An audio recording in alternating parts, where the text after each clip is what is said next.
Oke, tadi data saya sudah terekam di sini menggunakan SLK20.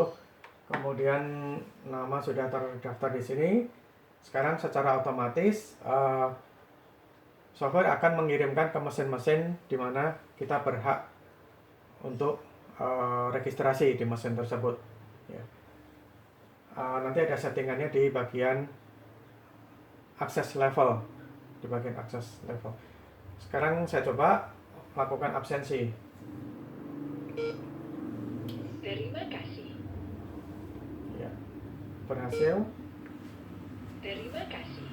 Nah, sekarang saya coba akses ke alat InBio ini.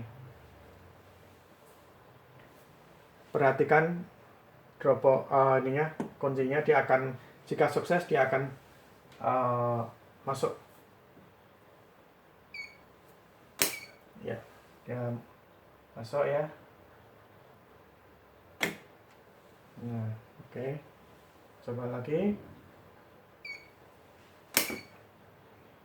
Nah, di sini juga akan muncul datanya, namanya, fotonya, nama foto bisa ditampilkan di sini. Kebetulan fotonya masih kosong, nanti tinggal diisi foto orang tersebut. Di sini muncul data-datanya. Akses pada tanggal sekian, jam sekian, melalui pintu yang mana, nama orangnya gitu ya, metodenya pakai fingerprint gitu. Bisa metode yang lain, yaitu metode kartu. Untuk kartu ini saya sudah registrasi, saya coba. Ya, sini muncul ya foto, namanya, pintu, nomor kartu, kemudian metodenya menggunakan kartu gitu. Dan ini tercatat di sistem secara langsung, secara real time. Oke. Untuk InBio Pro ini, controllernya menggunakan InBio Pro. Satu InBio Pro ini bisa di network dengan controller-controller yang lainnya. Artinya kita pasang beberapa unit InBio Pro, kemudian melalui jaringan LAN akan disatukan datanya, dan data akan terkumpul pada software ZK Biosecurity. Nah, sekarang saya akan jelaskan tentang ZK Biosecurity.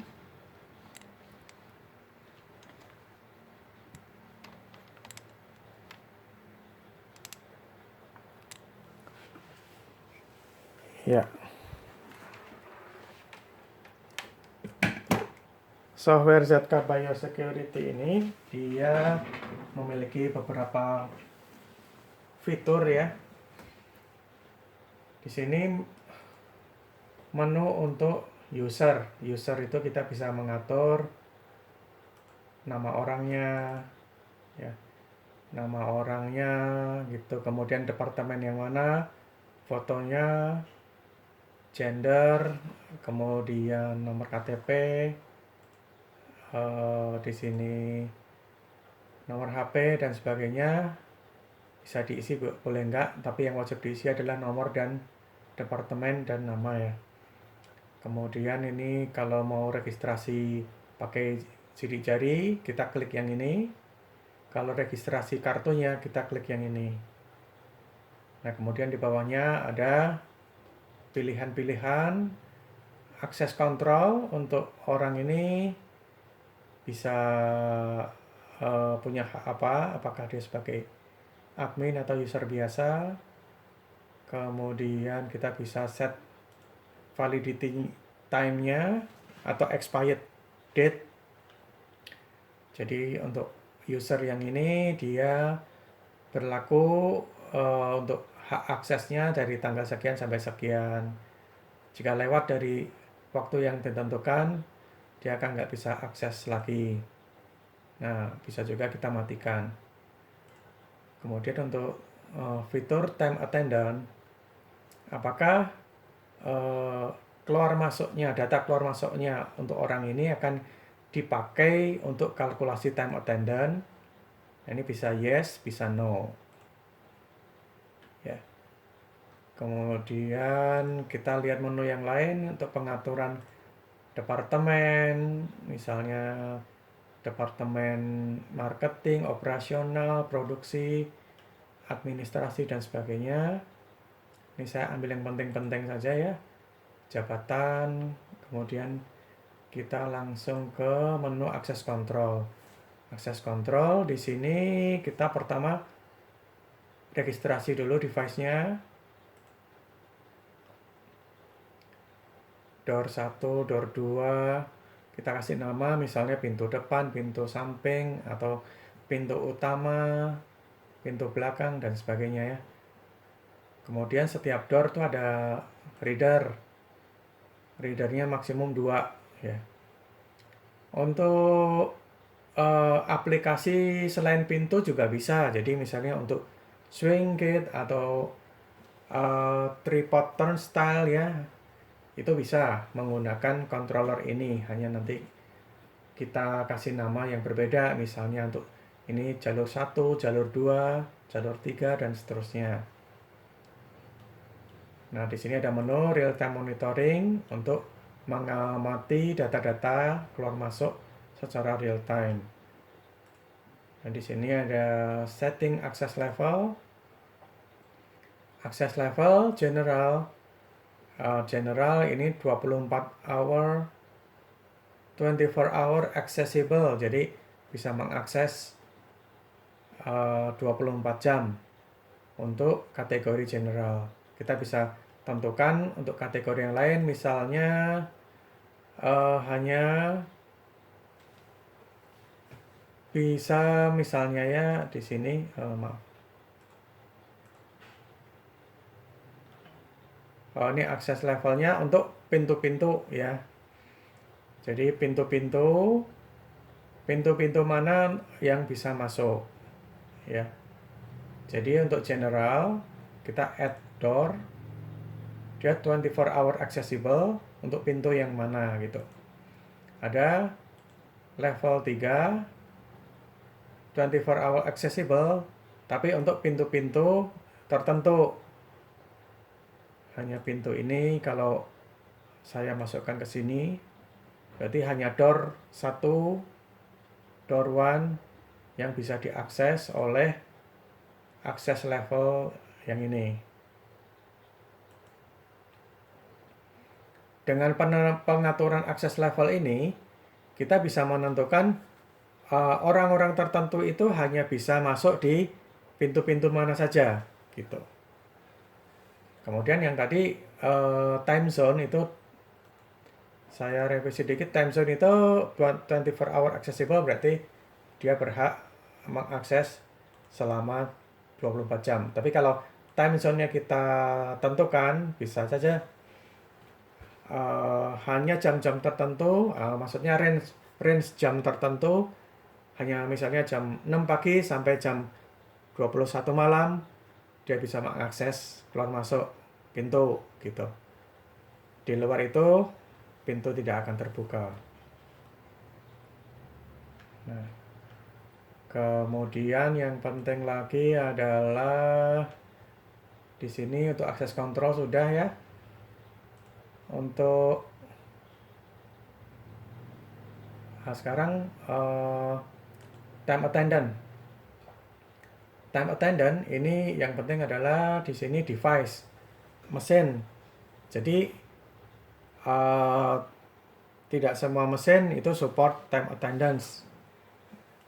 Tadi yang saya tunjukkan itu kebetulan support time attendance ya.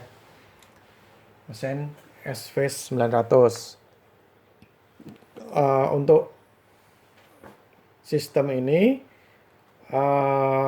project ya. Jadi green label, maksud saya green label itu lebih cocok menggunakan mesin-mesin tipe G1, G2, G3 dan G4 untuk time attendance.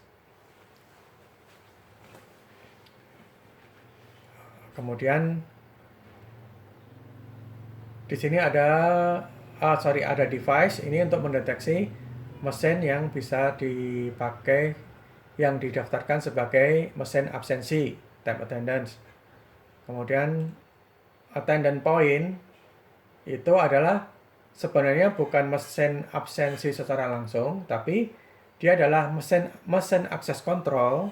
Di sini yang saya pakai adalah InBioPro, tapi data-datanya akan dipakai sebagai time attendance gitu.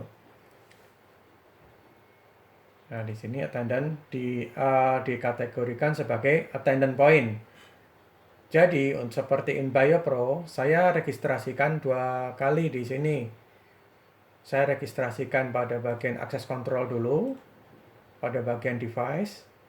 Ini dulu sudah terregistrasi, baru bisa dipakai sebagai attendance point di sini. Jadi lisensinya gimana? Lisensinya tetap harus beli 2, akses kontrol dan time attendant. Kemudian di sini ada shift kerja ya, di sini seperti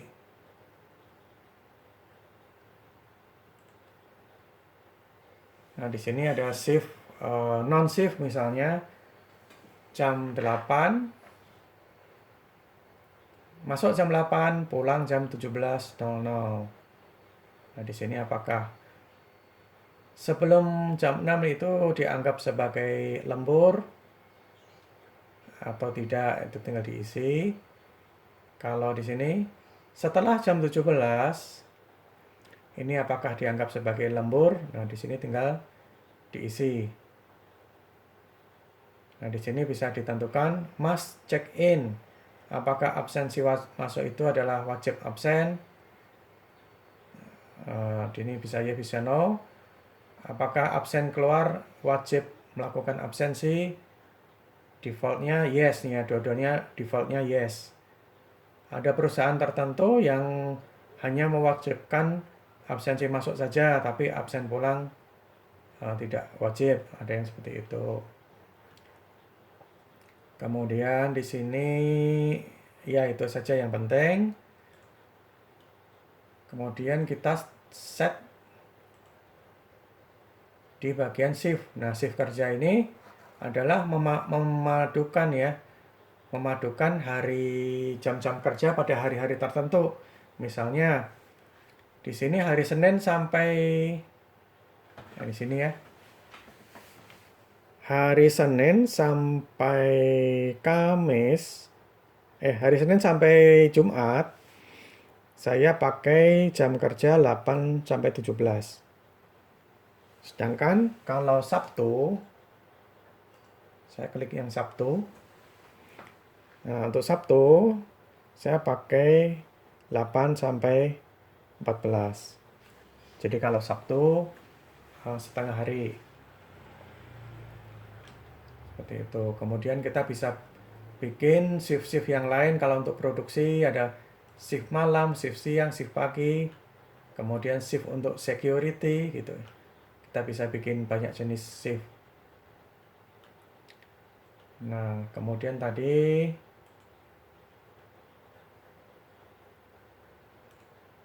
kita lihat data transaksinya yang tadi saya tap itu, sidik jari saya, tap kartu juga, itu sudah masuk di sini. Nomor absensi atau nomor ID, nama, departemen, serial number mesin, masuk melalui pintu atau absen melalui pintu yang mana gitu.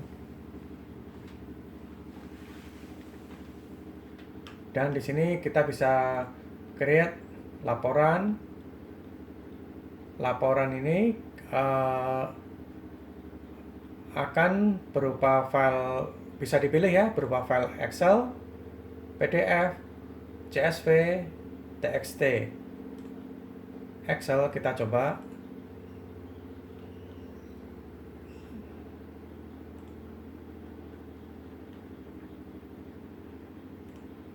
Ya, seperti ini. Akan muncul data-data attendance pada file Excel. Demikian informasi dari saya, terima kasih.